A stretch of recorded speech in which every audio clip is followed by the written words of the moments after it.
Hi, my name is Yvette Basica. I live in San Pedro, California, Los Angeles suburb, and you can contact me at protectfemale.com/home if you want to get a hold of me. If not, you can just find my address somehow by searching a police database if you need to. But basically, I have been a gang stalking and sex trafficking victim since 2001. I didn't realize this until 2017 when I started to put the pieces, or I'm sorry, 2015 when I started to put the pieces together. Sharing this video so you can understand where I'm coming from and then how it's escalated today. First, let's talk about the Holocaust that existed. The gassing happened, torture happened.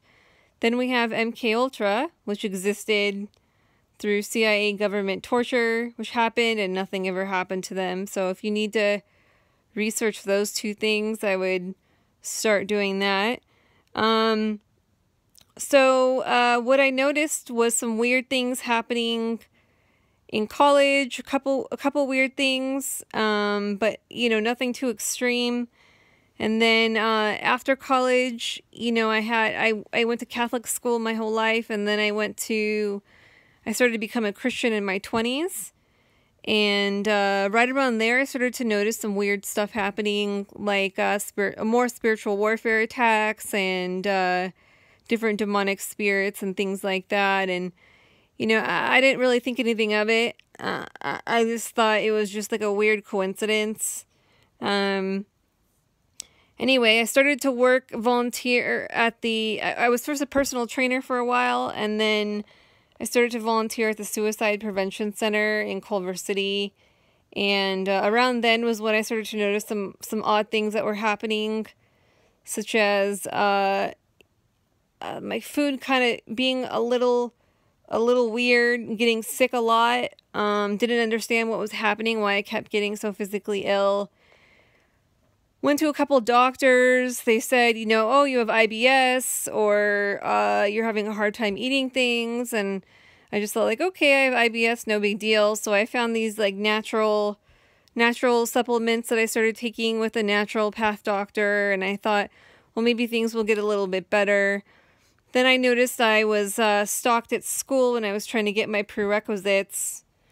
At Santa Monica College, some guy hit me over the head and following me, was really, really fucking creepy.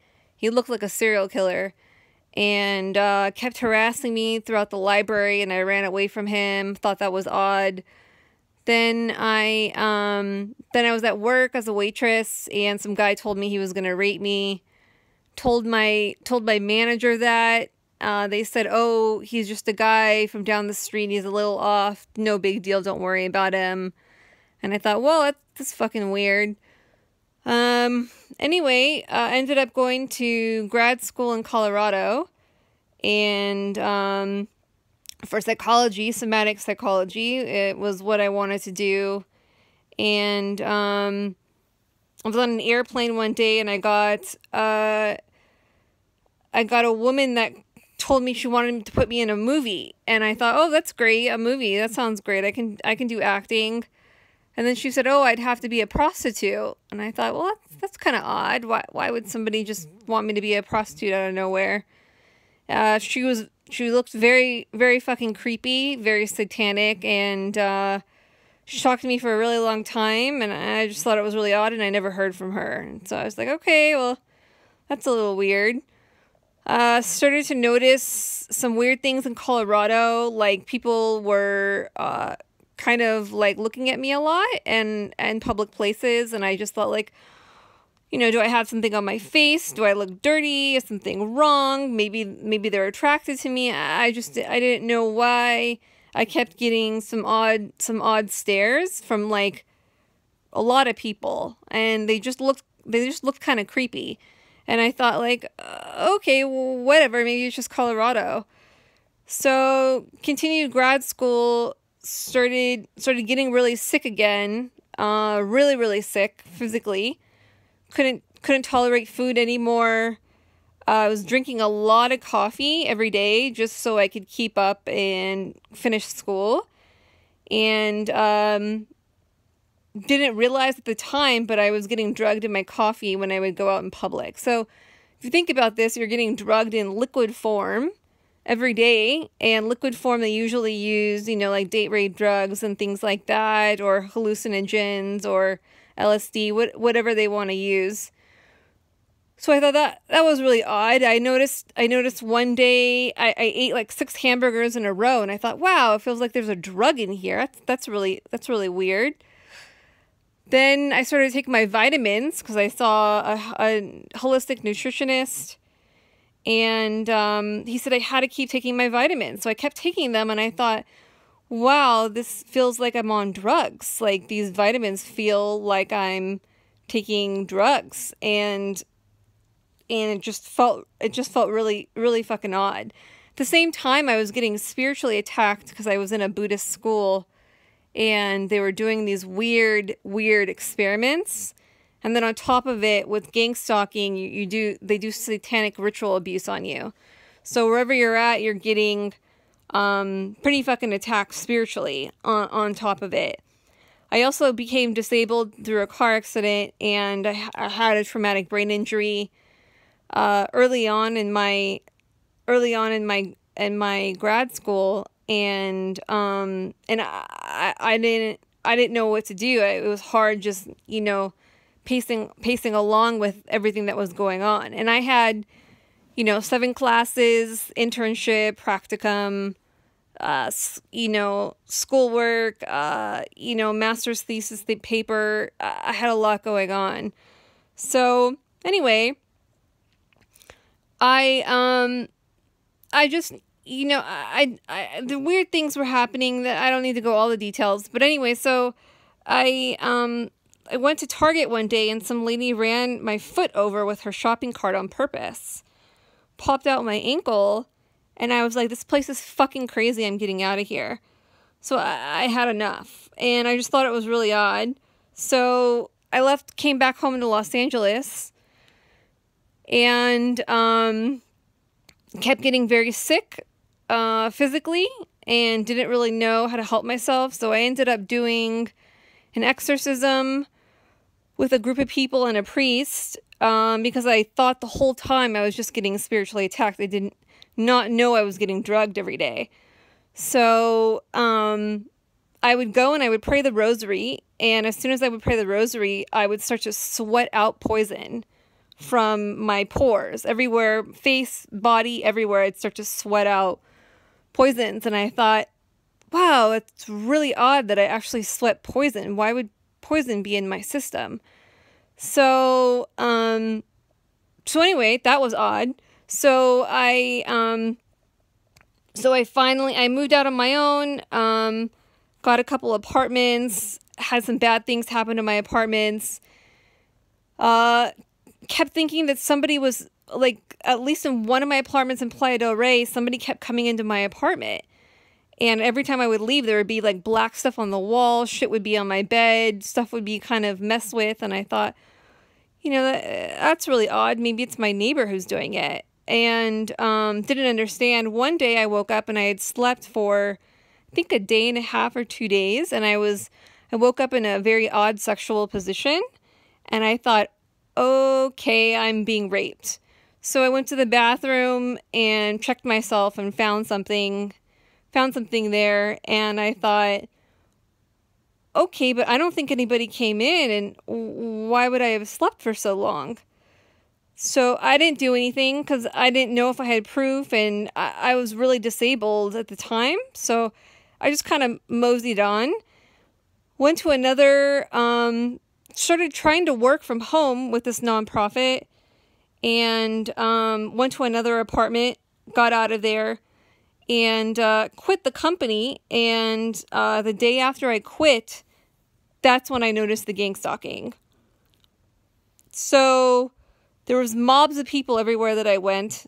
They were very fucking demonic, and that's when something was odd. And then I came back to my apartment. Every time I would come back, there would be these metal pieces in my apartment. These random metal objects that would be left in my laundry or the floor or random places. They would leave long nails outside of my doorstep. And I thought like that's really weird. And sometimes stuff would be stolen. And I thought, okay, that's really weird. So I talked to a girlfriend of mine who I went to college with. She was a lawyer, and she doesn't do civil rights law, but she's a general lawyer. And she was like, "You're being gang stalked, Yvette." And I said, "What the hell is that?" And so she goes, "Research it." So I started to research it. I found a group online that are all targeted individuals. Started talking to them more. The more I started talking to them, the more I started to learn, the more they came in and attacked me. They started to gas my apartment. Then I was in the shower one day, and some guy came. I don't know if it was a guy. Somebody came into my apartment, went into my bathroom while I was in the shower, broke off the shower, the towel handle on my wall with a loud, violent bang, slammed the door, drugged my drink I had on the counter that was open. It was like some coconut water. I freaked out, got out of the shower, drove to my parents' house, grabbed my drink, drank the whole drink. By the time I got to my parents' house, I was completely numb. And I was like, oh my God, I've been getting drugged this whole time. So I started to put the pieces together, told my parents. They did nothing. They said, "Oh, you're imagining things." I'm like, really? I imagined the vandalism in my bathroom. Okay, that's normal. So eventually I went to the Playa del Rey police about like maybe a week and a half after. I went back to the apartment, and they didn't do anything. They couldn't come up to my apartment, and they said, "Oh, you have 2 DUIs on your record. Do you know that?" And I said, "I don't even fucking drink. Why would I have DUIs on my record? And I've never been arrested." And they didn't say anything. And I'm like, that's really shady. So, eventually I moved out, went back to my parents' house, went to a San Pedro apartment that my parents own. So I was living alone, and that's when I started to get beat up pretty bad. So everything happened from being and they're as I'm speaking right now, my neighbors are harassing me, just to let you know. So so I went to let me think. So I got drugged in my food supply. I started to get drugged when I would order food delivery. Thought, oh, well, maybe it's just happening when I order food. Maybe they're poisoning me or drugging me. I didn't notice the poisons at the time. I just noticed the drugs. So I thought, well, maybe they're just drugging me when I order food. So I thought, okay, well, that's really odd. So I started to get packaged foods. And it was subtle, but it didn't really matter. So I would leave to go to the grocery store, and I would get pretty fucking harassed when I would go inside the store. So it would be mobs of people that would be harassing me, and I did not know how they get the shit on my food. It took me a while to realize that the store workers would put a poison or a drug on their hands. They would put it on the conveyor belt. They would put it on the bags. And then they started to do it to everything. So they started to do it to the pen that you would use to swipe your credit card in. If I needed money, they would hand money back to me, and it would have shit on it. If I handed my credit card to them, they would give it back to me, and stuff would be on it. It took me a very long time to figure that out. I did not know what was happening. So, then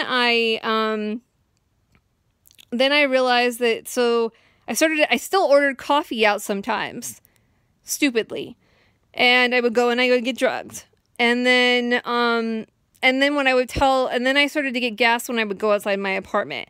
So they would literally gas the whole environment of when I would be driving, and I couldn't make it out alive.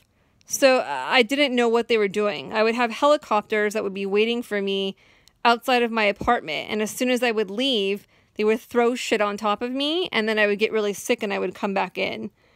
So then they started redirecting my phone calls, I realized. So I would call somebody, like a friend, and I wouldn't hear back from them ever. I wouldn't get text messages back. I wouldn't get emails back. All my phone calls were redirected. I would try to call a medical doctor or a lawyer. Never heard back from them. So throughout that time, I started freaking out and called my mom. My mom would bring me food, and my food would get tampered with. And I know she would do things to it because